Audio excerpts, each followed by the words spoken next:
Alright, here's part 3 of restoring our Les Paul. First thing we're going to do is we're going to clean up the fretboard with some 320 grit on my radiusing beam from StewMac. Didn't really have much chip out when I pulled the frets out, but I still want to make sure that it's level and clean. So we're going to get the vacuum after we do some sanding, clean out the fret slots. Make sure that I'm not getting too much sticking and loading everywhere. So we'll do one more pass here, make sure it's all flat.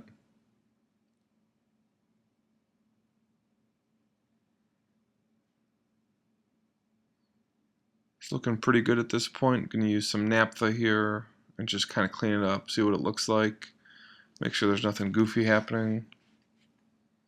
Next we're going to take the fret saw and just clean the fret out. Make sure that it sits properly after I sanded. So just take this fret saw, it's .022 thick, and just clean out the frets, make sure it's all set. Next thing what we're going to do is make this little jig and sand the sides of the fretboard so that it's all clean. I put it on this jig because the fretboard was still a little bit bent at this point. We're going to sand the back of the fretboard as well, clean up some of the glue.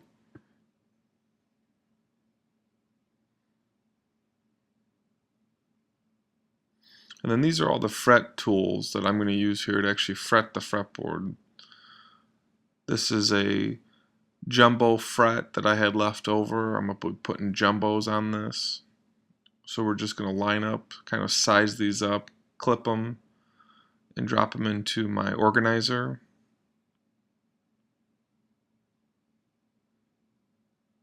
And then we're going to go ahead and bend some frets here with the fret bending tool. So what I do is I pinch the end here so that it fits under, and I always cut those off.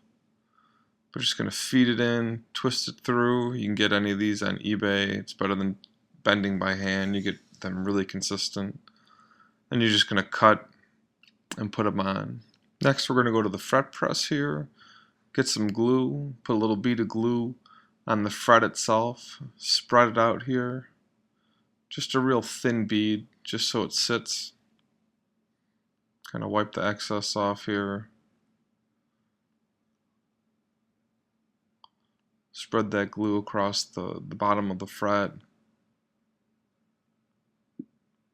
Get it lined up. I've got my 12-degree radius fret pressing caul and an old fret press arbor here. And you just push it down. Get it to sit. You get the glue to squeeze out. Make sure you've got your wet cloth here that you can clean the fret off with the glue. It's looking pretty good. We'll go to the next one. Again, same process. Just a slight bead of glue. Spread it out.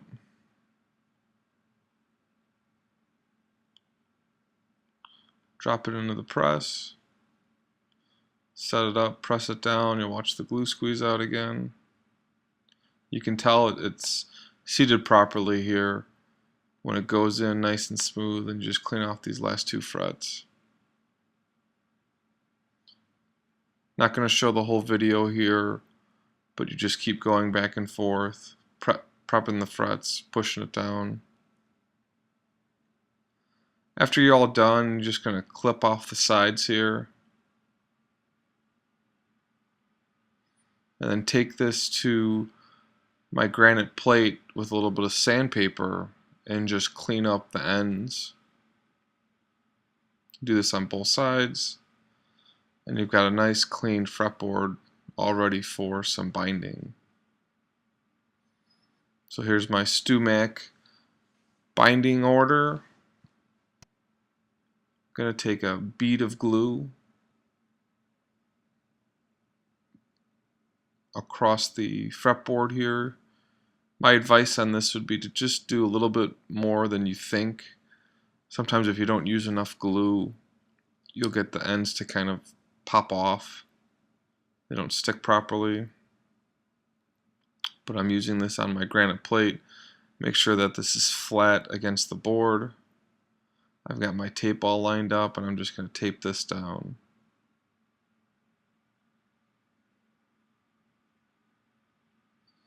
You can see here I need a little bit more glue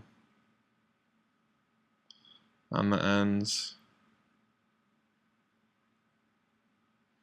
Then what we're going to do is clamp this down to the plate, make sure that it's real flat and that it's really lined up properly. We'll let this sit.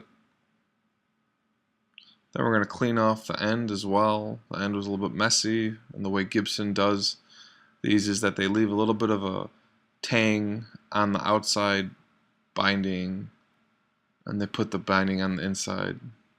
So I'm not going to show that glued on, but here it is all set. Next we're going to do is take these tools and do the binding nibs that Gibson does. I had a bunch of different tools here, and I found this was the best to actually cut the binding down, kind of the right height.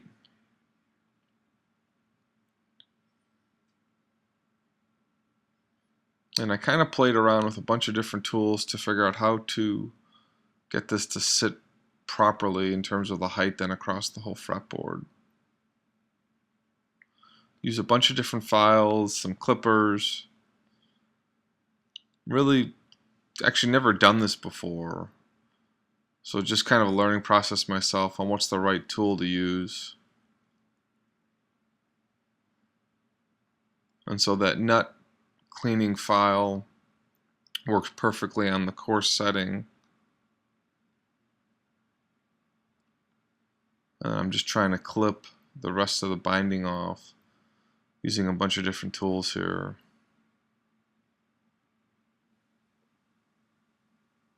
So this is a really time-consuming process. This probably took me 2 hours in total to get this done correctly and kind of set up.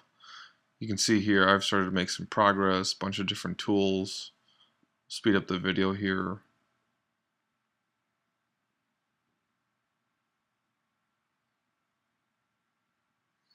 Then I had the bright idea here to use my razor and cut that off. And then this is where I actually made some significant progress in terms of getting this prepped and the ability to move pretty quickly here. So the process then was to cut the sides close to the fret, pull the razor, trim it, and just continue moving down the board. And this worked out pretty well.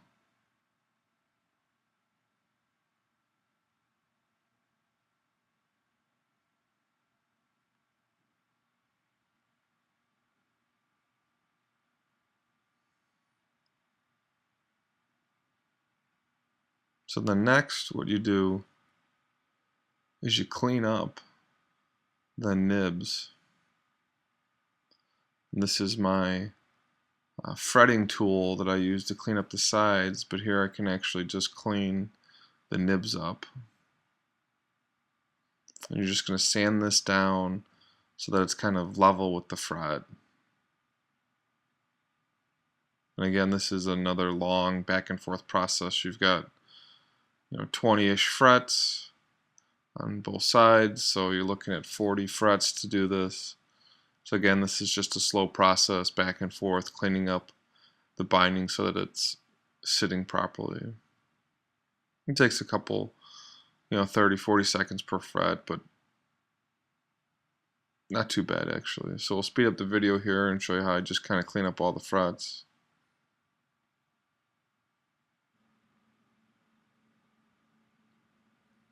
You just keep going back and forth along the frets. You can turn the sandpaper with your thumb. This is a nice little tool, and you just keep going.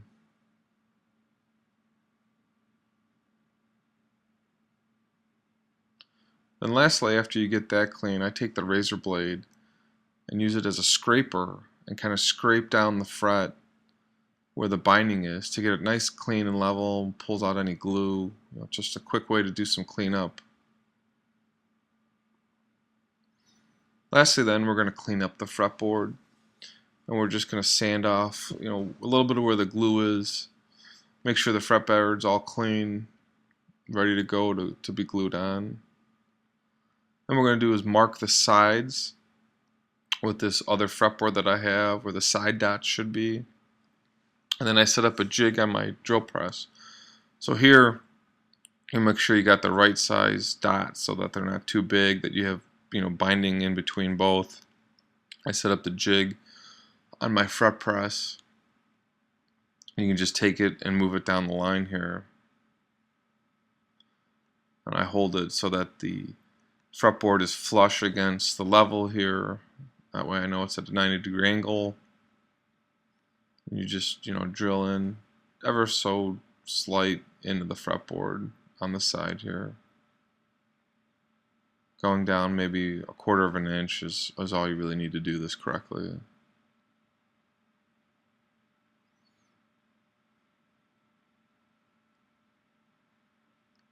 Definitely practice a couple drills before you bring your fretboard. I've made some errors before doing this on another fretboard. So I would test a board a couple of different ways before you take your actual fretboard. So I was testing this on a piece of maple to make sure that it's sitting in the right spot. And here we just drill the rest of the holes here. Next we're going to take some glue, drop it in the hole, and then the end dot you can see there is just a little black plastic rod. Place it in and cut it.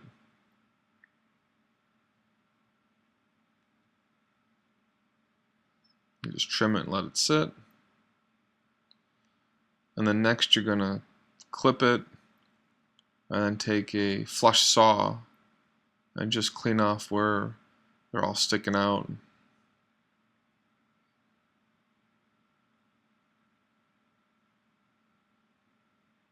So I put a little bit of tape on the back of this so that way I don't actually scratch the binding. And I'm going to take that same tool earlier, cleaning up the binding, and just sand these down anywhere that they're high. You get a pretty nice fretboard here.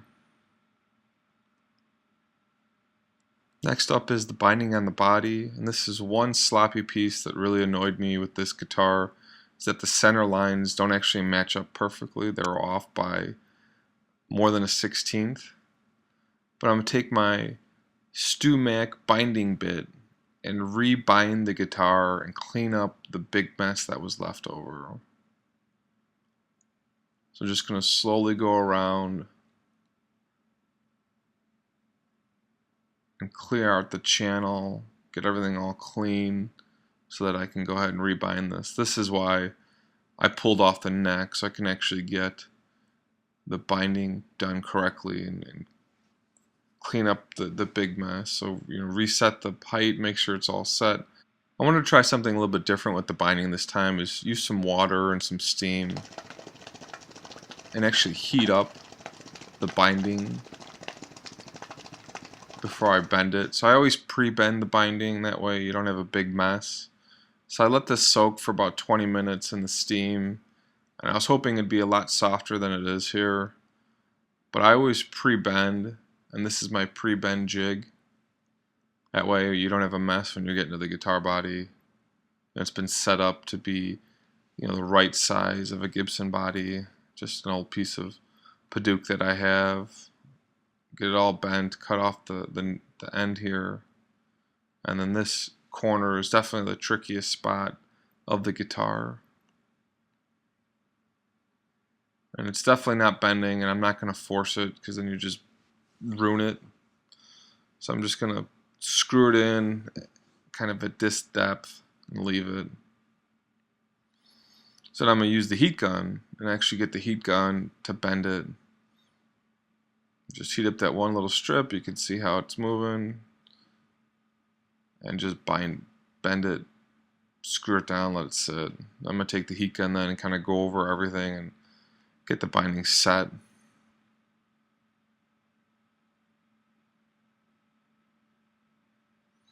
Next I'm going to measure the height of the binding here. I'm going to take it to the bandsaw and trim it You can see I got to take off about a little bit more than 1/8. Here's the jig I set up to actually cut the binding. The video didn't take, but just run it through and clean it up. Then I'm going to take my binding glue, start on the most difficult bend of the guitar, that way everything is easier from here. This horn is really tricky with the thickness of the binding.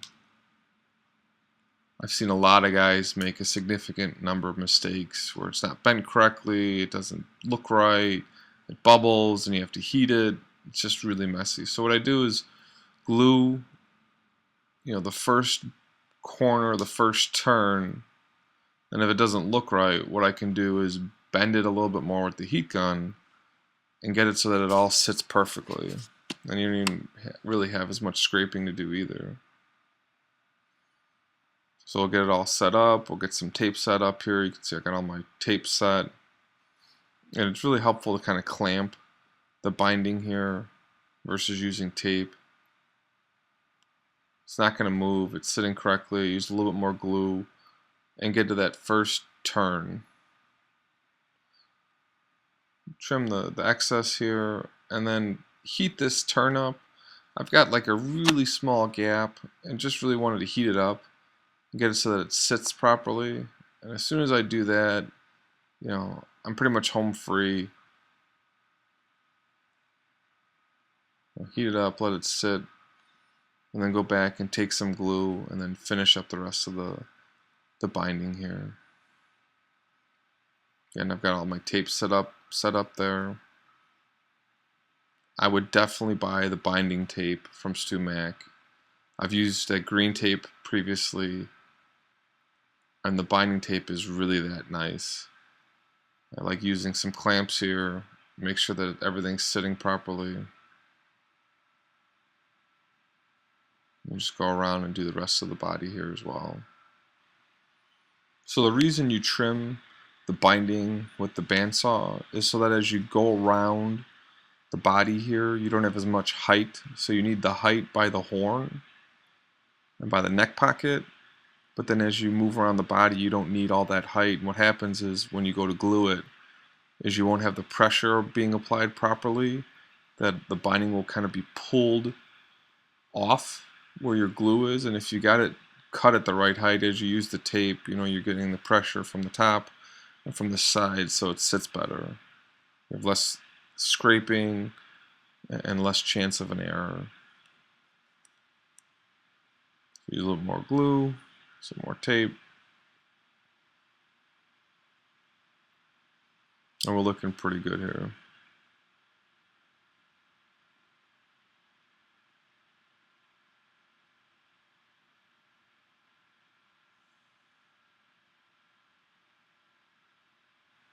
Next, we're going to take this spoke shave and begin to clean up the binding. Definitely don't want to take a power sander to the guitar at this point.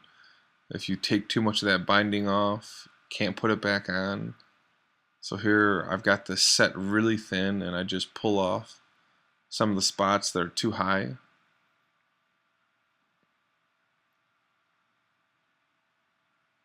Just get it cleaned up, go around the horn, and just pull it off. That way when I take my scraper to it later, I'm not scraping as much.